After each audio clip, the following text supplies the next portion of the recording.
بسم اللہ الرحمن الرحیم۔ السلام علیکم ورحمۃ اللہ وبرکاتہ۔ نبی کریم صلی اللہ علیہ وآلہ وسلم نے ارشاد فرمایا، اگر جوتے کا تسمہ بھی ٹوٹ جائے تو اللہ سے مانگو۔ فرمان مصطفیٰ صلی اللہ علیہ وآلہ وسلم، جب کسی قوم کے دسترخواں پر کوئی یتیم بیٹھتا ہے تو شیطان ان کے دسترخواں کے قریب بھی نہیں آتا۔ فرمان مصطفیٰ صلی اللہ علیہ وآلہ وسلم، جو بندہ یا بندی اللہ سے ایک دن میں 70 مرتبہ استغفار کرتا ہے، اللہ اس کے 700 گناہ معاف فرما دیتا ہے۔ نبی کریم صلی اللہ علیہ وآلہ وسلم نے ارشاد فرمایا، تم میں سے پوری عقل والا وہ ہے جو اللہ سے سخت خوف والا ہے۔ فرمان مصطفیٰ صلی اللہ علیہ وآلہ وسلم، سب سے افضل صدقہ روٹھے ہوئے لوگوں میں صلح کرا دینا ہے۔ رسول اللہ صلی اللہ علیہ وآلہ وسلم نے ارشاد فرمایا، جس نے سورۃ بقرہ پڑھی اس کو جنت کا تاج پہنایا جائے گا۔ فرمان رسول صلی اللہ علیہ وآلہ وسلم، معاف کر دینے سے اللہ تعالیٰ عزت میں اضافہ فرماتا ہے۔ نبی کریم صلی اللہ علیہ وآلہ وسلم نے فرمایا، دنیا کی طلب میں اعتدال سے کام لو، اس لیے کہ ہر ایک کو وہ کچھ ضرور ملے گا جس کے لیے وہ پیدا کیا گیا ہے۔ رسول اللہ صلی اللہ علیہ وآلہ وسلم نے ارشاد فرمایا، تندرستی کی حالت میں آدمی کا 1 درہم صدقہ کرنا موت کے وقت 100 درہم صدقہ کرنے سے افضل ہے۔ رسول اللہ صلی اللہ علیہ وآلہ وسلم نے ارشاد فرمایا، اس آدمی سے بہتر کسی نے نہیں کھایا جس نے اپنے ہاتھ کی کمائی سے کھایا۔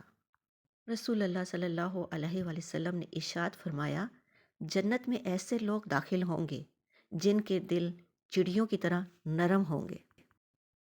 رسول اللہ صلی اللہ علیہ وآلہ وسلم نے ارشاد فرمایا، قیامت کے دن لوگوں کے درمیان فیصلہ ہونے تک ہر شخص اپنے صدقے کے سائے میں ہوگا۔ صدقہ روز محشر کا ٹھنڈا سایہ ہے۔ رسول اللہ صلی اللہ علیہ وآلہ وسلم نے فرمایا، اللہ پاک کو یہ بہت پسند ہے کہ بندہ ہر نوالے اور ہر گھونٹ پر اللہ پاک کا شکر ادا کرے۔ نبی کریم صلی اللہ علیہ وسلم نے ارشاد فرمایا، اگر ابن آدم انسان کے پاس سونے کی 2 وادیاں بھی ہوں تب بھی یہ تیسری کی خواہش کرے گا، اور ابن آدم کا پیٹ قبر کی مٹی ہی بھر سکتی ہے۔ فرمان مصطفیٰ صلی اللہ علیہ وآلہ وسلم، حسد نیکیوں کو کھا جاتا ہے جیسے آگ لکڑی کو کھا جاتی ہے۔ فرمان مصطفیٰ صلی اللہ علیہ وآلہ وسلم، مومن میں سب سے افضل وہ شخص ہے جو خرید و فروخت اور قرض کی وصولی یا ادائیگی میں نرمی اختیار کرے۔ فرمان مصطفیٰ صلی اللہ علیہ وآلہ وسلم، جس شخص نے اپنے بھائی کو اس کے گناہ پر شرمندہ کیا جس سے وہ توبہ کر چکا ہے، تو وہ شخص اس وقت تک نہیں مرے گا جب تک کہ وہ اس گناہ کا ارتکاب نہ کر لے۔ نبی کریم صلی اللہ علیہ وآلہ وسلم نے ارشاد فرمایا، تم اللہ کی طرف رجوع کرنے کے لیے قرآن سے بڑھ کر کوئی اور ذریعہ نہیں پا سکتے۔ فرمان مصطفیٰ صلی اللہ علیہ وآلہ وسلم، جو علم دین حاصل کرے گا اللہ عز و جل اس کی مشکلات کو آسان فرما دے گا اور اسے وہاں سے رزق عطا فرمائے گا جہاں اس کا گمان بھی نہ ہوگا۔ رسول اللہ صلی اللہ علیہ وآلہ وسلم نے ارشاد فرمایا، ہر کسی کے لیے وہی کچھ ہے جس کی اس نے نیت کی۔ نبی کریم صلی اللہ علیہ وآلہ وسلم نے ارشاد فرمایا، اللہ تعالیٰ اس شخص پر رحم نہیں کرتا جو لوگوں پر رحم نہ کرے۔ رسول اللہ صلی اللہ علیہ وآلہ وسلم نے فرمایا، جس کو مسلمان کا درد نہ ہو وہ میری امت میں سے نہیں ہے۔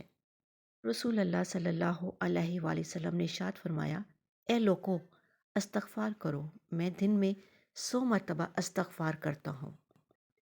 فرمان مصطفیٰ صلی اللہ علیہ وآلہ وسلم، جب اللہ کسی بندے کو پسند کرتا ہے تو اس پر خوب آزمائشیں ڈالتا ہے۔